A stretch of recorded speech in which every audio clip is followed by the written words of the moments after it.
Welcome to Islamic Life Coach School Podcast. Apply tools that you learn in this podcast and your life will be unrecognizably successful. Now your host, Dr. Kamal Akhtar. Hi guys, Dr. Kamal Akhtar again with a mini podcast. Allah describes a Muslim to be a slave to him.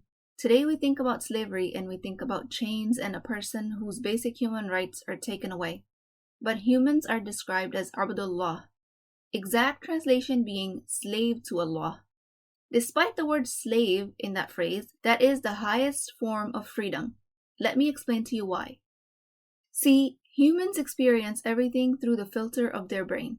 Our five senses are there to help us gather input, but ultimately the only way we can make sense of our external reality is through our brain. And we have already established that humans have two kinds of brains, lower and the higher brain.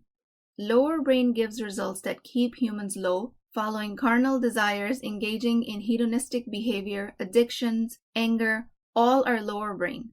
Higher brain gives us results of a fulfilling, joyful, and prosperous life. So if you can have only two ways to live this life, then would you rather be enslaved to the lower brain that houses the whispers of shaitan, or the higher brain that leads you to Allah? Trust me guys, this is not a trick question. There's only one obvious answer. When we reject our path to Allah, we are enslaving ourselves to the lower brain, and that is not a fun place to be. If you are a human, you have no choice but to be enslaved by one type of brain or the other, because that is the design of biology here. Which one would you choose? Enslaving yourself to Allah frees you from your lower brain, and that, my friend, is the ultimate freedom. Defined like that, slavery is not such a bad idea after all. Let me add here that when I present this model, higher and the lower brain, I have made it painfully simple. I am not ignoring Islamic concepts of ruh and qalb, that is the spirit and the heart. I'm just simplifying these concepts to make it applicable and so we can take practical steps to get out of the suffering we create for ourselves in this world. Remember, it's all about application. Some people might call this too simplistic, but I don't think of it as a reductionist method. As always, I teach this concept from an abundance mindset. Inshallah, in an upcoming episode, I will have a chance to integrate all concepts of nafs, which is the self, usually the lower self, aql, intellect, ruh, spirit, qalb, heart. For now, we will stick to the lower brain, which is nafs, and the higher brain, or aql, which is God consciousness and the intellect that Allah subhanahu wa ta'ala gave us. So what are some ways to come out of the slavery of the lower brain or shaitan's grip? Here are a few things you can do. Number 1, do a thought output.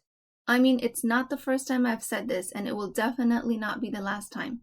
See what it is that you're actually thinking before you can even begin to identify if it is a higher brain or a lower brain thought. Another way is to identify what results you're getting in life. I encourage you to learn to solve the formula CTFAR. You will have incredible results, I promise you. A quick way to learn this is to set up an appointment with me for a free consultation, or you can review my previous podcasts. So if you go to my Facebook page, you'll see that at Islamic Life Coach School, we say nurturing your thoughts. I don't say dismiss your lower brain thoughts and only pay attention to your higher brain thoughts, but nurture all of them.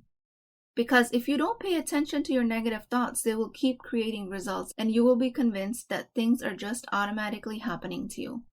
Thought output is one way to get out of that hamster wheel of actions where you keep doing things the same way and nothing productive happens. Number 2. This step has to do with science-based methods of identifying lower brain, also known as the primitive brain. By function, its job is to create fight, flight, or freeze response.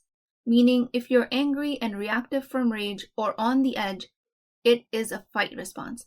If you're finding yourself to be afraid of something, for example, fear of public speaking, or if you find yourself avoiding something because facing it brings you discomfort, like avoiding admitting to your mistakes or avoiding exploring your talent, this is a flight response. So avoidance behavior is a flight response. If you find yourself stunned and can't respond to your situation, or are indecisive or procrastinate, this is a freeze response. All of these are lower brain origin. Number 3, lower brain functions under a motivational triad, which includes to avoid pain, seek pleasure, and conserve energy. Imagine 3 points of a triangle and these 3 being on each corner. Constant TV, social media, or food indulgences or sexual desires are all about seeking pleasure. That is one corner of the triangle.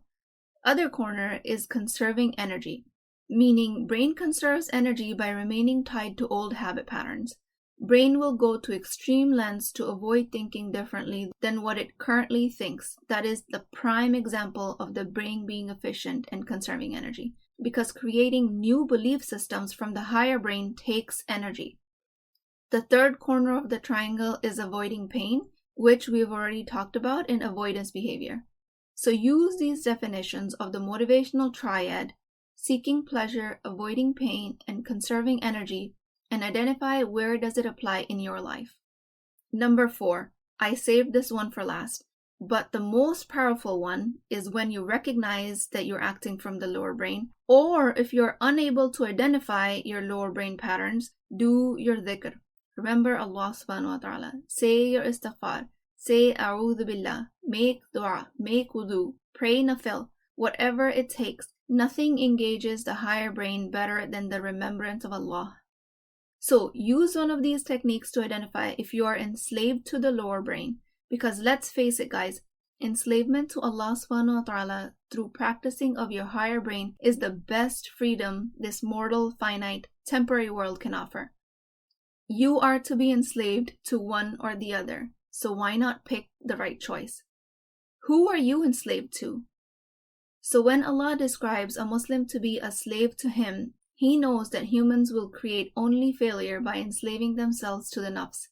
I pray to Allah subhanahu wa ta'ala that we stay out of the trap of enslavement to the nafs.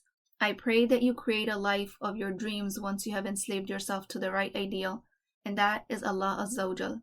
Thank you so much, guys, and I will talk to you next time. If you're interested in getting coached by me, I'm offering a very affordable opportunity to do that with Wisdom Wednesdays. This is not a course, not a lecture. This is an opportunity for live coaching, real change with Islamic adab and etiquette. You do not need more information. You actually need a space to create change. At $19.99 a month, which is the price of takeout dinner, you as a Muslim woman will create confidence, intimacy, and connection without shame or fear of judgment, because your privacy is my highest priority. So join at www.islamiclifecoachschool.com, resources, Wisdom Wednesdays. I'll see you inside, inshallah.